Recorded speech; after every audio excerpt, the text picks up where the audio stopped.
Hello, Trash Future listeners.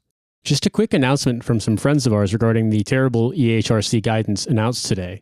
Unite for an emergency protest outside Parliament on Saturday, 23rd May in response to the new EHRC guidance.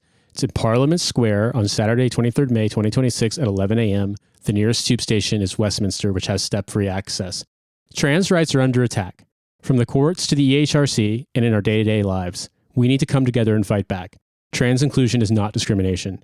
Join us tomorrow on May 23rd, 11 a.m., Parliament Square. Bring sunscreen, water, and your rage. One struggle, one fight. Thanks for being a TF listener, and please enjoy this bonus episode. Well, what he says is, Manchesterism is rooted not in ideology, but in place. A system built, place. Like, hey, remember this place? A system built collaboratively, designed to respond to real lives rather than the games that dominate national politics. Now, again, that sounds nice, but when you unpack it, what he's actually saying is, Manchesterism is when you don't have an ideology, but you're good at politics. Where have I heard that one before? Oh. It's about being from Manchester, a thing that everyone from Manchester can agree that they are. It stands apart from Andy Burnham, who is from Lee. It stands in stark contrast to the dysfunctional, centralized, short-term Westminster system that's shaped British politics for far too long. What I like is, he says there, this is why Manchesterism matters. It's not just a local project. It's a blueprint for a fairer, more ambitious way of doing things that can benefit the whole country. It's not just X. It's Y. And Manchesterism works because it's low. So basically, if he's saying Manchesterism works because it's local, responsive, and place-based rather than ideological, so then you scale it up to the whole country, and what you have is a local government for the entire country. 1 million mayors. Yeah. Hey, okay, let's hear him out. And then, you probably need a few levels of authority between you and each individual town or city, and congratulations. Some kind of like regional thing, and then maybe you'd have to coordinate all of those things together. You know what? This is like, it feels like another example of like, you can just kind of just say what you want. Like, yeah.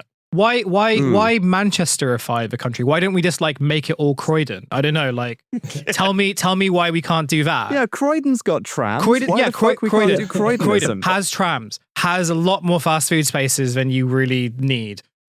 True. It has it's a good link to an airport. There's some good culture. There's a link to an airport. I went to sixth form in Croydon, and I haven't been since, but I believe that Croydon has at least one restaurant that does things a little differently. So yeah, I think we could scale that up. It's got like a big Nestle building, and no one knows what really happens in there. Yeah. But eating in the restaurant in Luna House that does things a little differently, that is themed after Home Office deportations. That's right.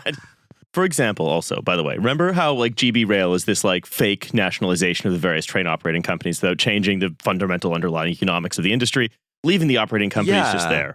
That's what the B line is. Now, the B line is better.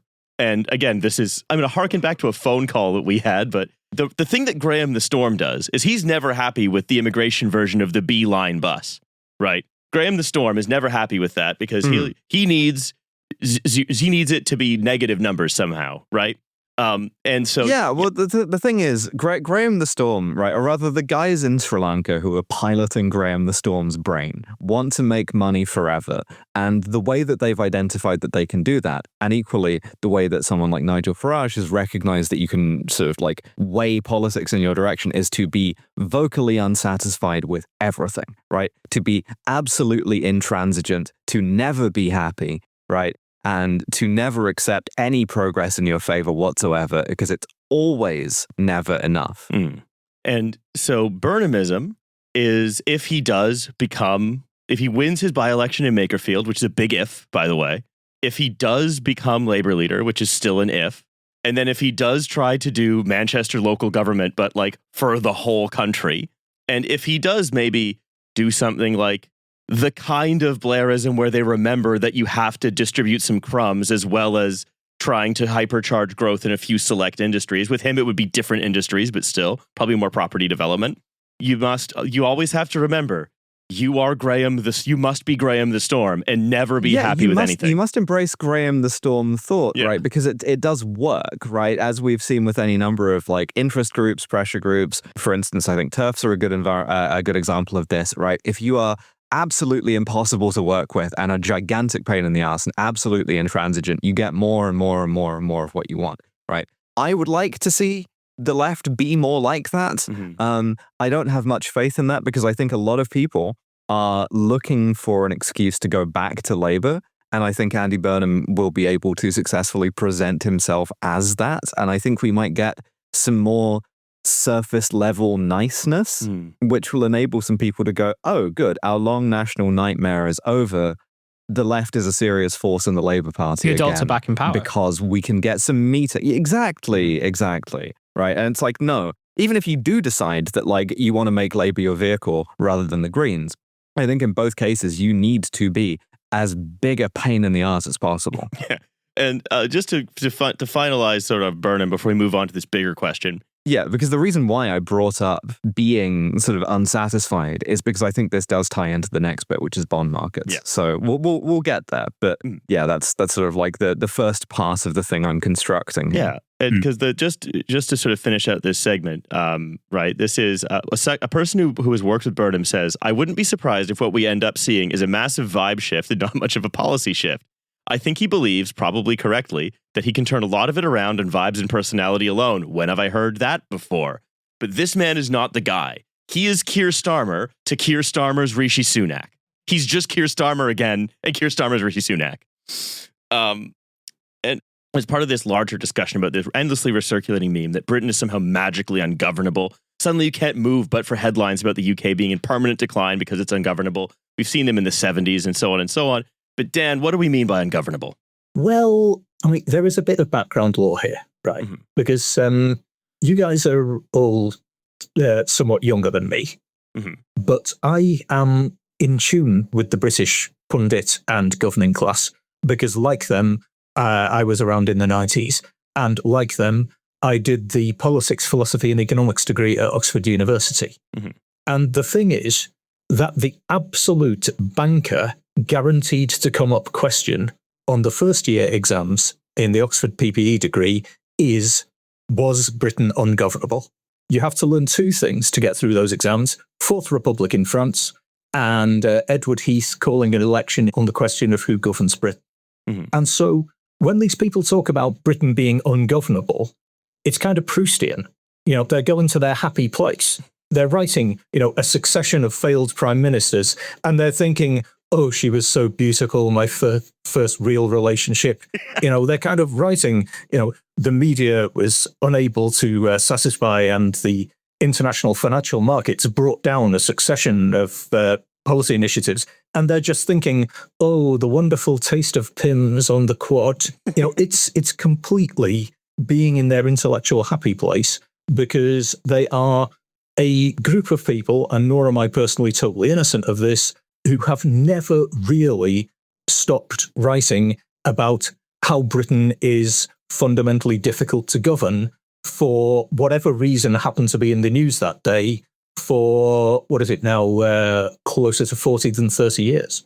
So, you shouldn't take Britain is ungovernable necessarily as a serious statement about politics. It's absolutely a psychological statement about the way that the British pundit class views absolutely everything. I viewed it as a kind of, as much as anything else, like a retreat into fantasy. Yeah, sure, in the university sense, but also in the sense that like we gotta like elect a new populace here. Like these people aren't behaving like we want them to. So we have to like dissolve the electorate and elect another one.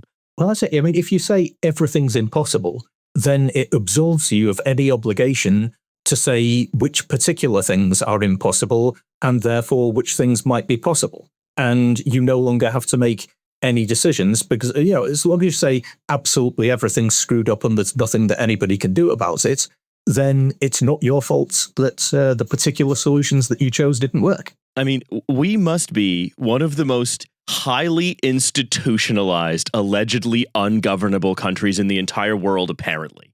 Well, we have huge amounts of like, sort of very storied institutions dedicated to the art of not governing us, I guess. Yeah.